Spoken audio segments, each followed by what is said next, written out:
Well, thank you all for being here and on the National Missing Children's Day.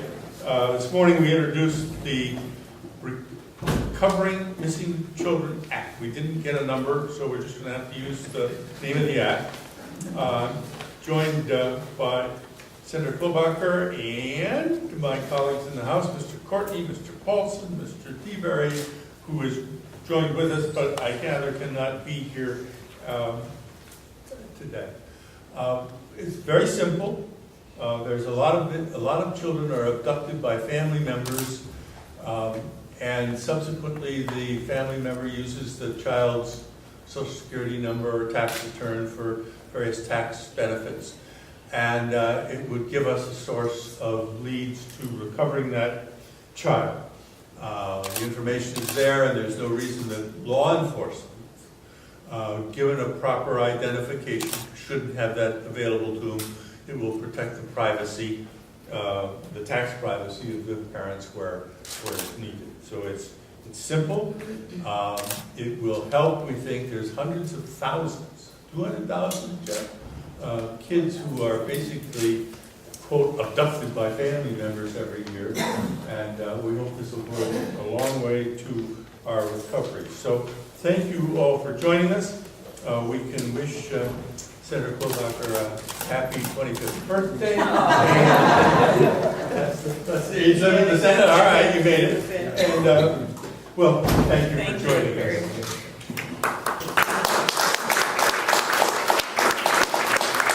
The United States Senate is one of the only workplaces where at age 51 you can feel like a spring chicken. I would like to thank you, Congressman Stark, for putting this on and for getting this bill introduced in the House. I'm very excited about it. And also my great colleague, Congressman Paulsen, who has the district, which was part of the district I represented as county attorney. So we've worked together very well since he got to the House, and also Congressman Joe Courtney of Connecticut for being here. And I want to thank you all for taking on this really important issue, as well as the groups. I see Ernie Allen, with the president of the National Center for Missing and Exploited Children, as well as other leaders like Wendy Jolie Kabit from the Missing and Exploited Children's Organization, Association, Fraternal Order of Police is here, and we just have many great groups that have been working on this. You know that 10,000 people go missing every single year, and that is in my state alone. And you look at the statistics for what is happening across the country, but it's not really about the numbers, it's really about the people. And for me, this is all about my friend Patty Wetterling, whose son Jacob was abducted 22 years ago. He's never been found. And through the Jacob Wetterling Resource Center and the National Child Protection Training Center, she has taken that devastating tragedy and turned it into a cause for hope. So I really do this in her honor and the honor of so many people who I got to meet when I was county attorney, and some other kind of cases that would come in. And one of the things that I was most shocked by in that job was at how many of these cases involve family abductions. And it's an alarming number. We've got 800,000 kids missing in America every single year, but 200,000 of them, as the congressman mentioned, are family abductions. Now here's the thing. I know these local police that spend all this time trying to find these kids, trying to find that family member. They knew where they used to live, and then they moved, and they don't know where they live now. Well, in 2007, the Treasury Department examined the Social Security numbers of 1,700 missing kids and the relatives that they thought abducted them. Guess what the study showed? It showed that more than 1/3 of those Social Security numbers had been used in tax returns filed after the abductions had taken place.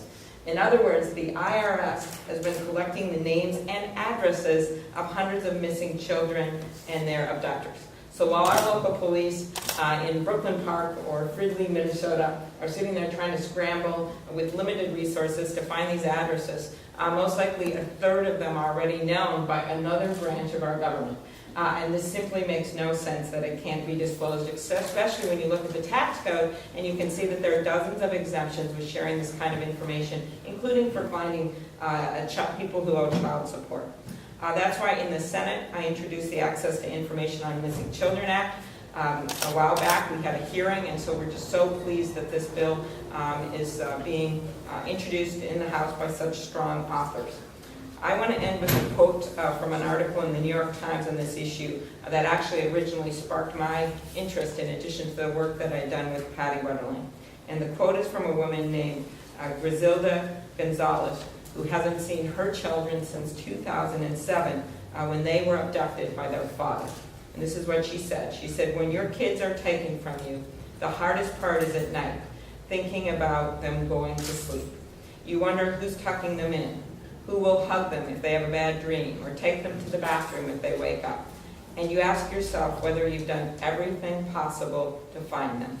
It would be good to know that you've tried everything." Well, this legislation is meant just for moms like Griselda to say we can try everything. And one of the ways we can try everything is by unearthing and opening up some information that's sitting in computers right now and making sure, with following all protections, that it gets in the hands of the local law enforcement that need it to find these missing children. Thank you very much. Thank you.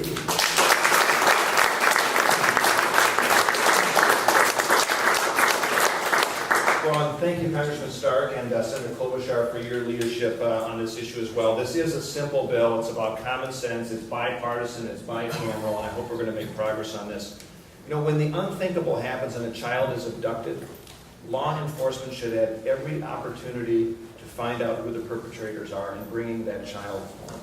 And every year, close to 800,000 children are abducted or reported missing, and a family member is responsible for 1/4 of those. So 200,000 cases are a family member is responsible. And so when that Treasury study comes out and then says that 1/3 of parental abductions that happen, there's a tax return that is filed where we know the address, where we know the child because of their social security number, that's a tool law enforcement should have to go after the perpetrator.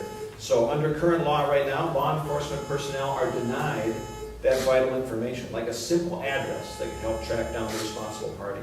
So the Recovering Missing Children Act would allow law enforcement the ability simply to access that information so that missing children can be recovered. And I'm really honored to join with my colleagues in co-sponsoring this legislation that will give law enforcement personnel around the country those tools to locate not only the missing children, but also their abductors. And hopefully, by passing this legislation, we'll also be able to reunite families and alleviate a lot of personal anguish that goes in those tragic situations that they feel.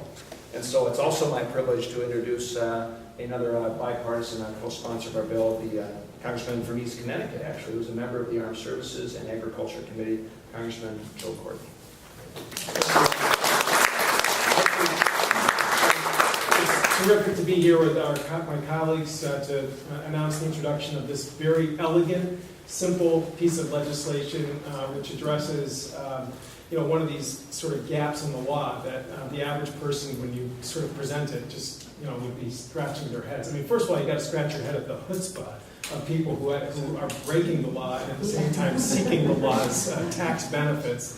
But certainly the fact that we came through a measure really which has no fiscal impact, really in fact save resources, as the senator indicated. So much effort is put out there, starting with Amber Alerts on down, to basically be able to just connect data that's out there between two government agencies would, again, just create a much more efficient, intelligent system of law enforcement.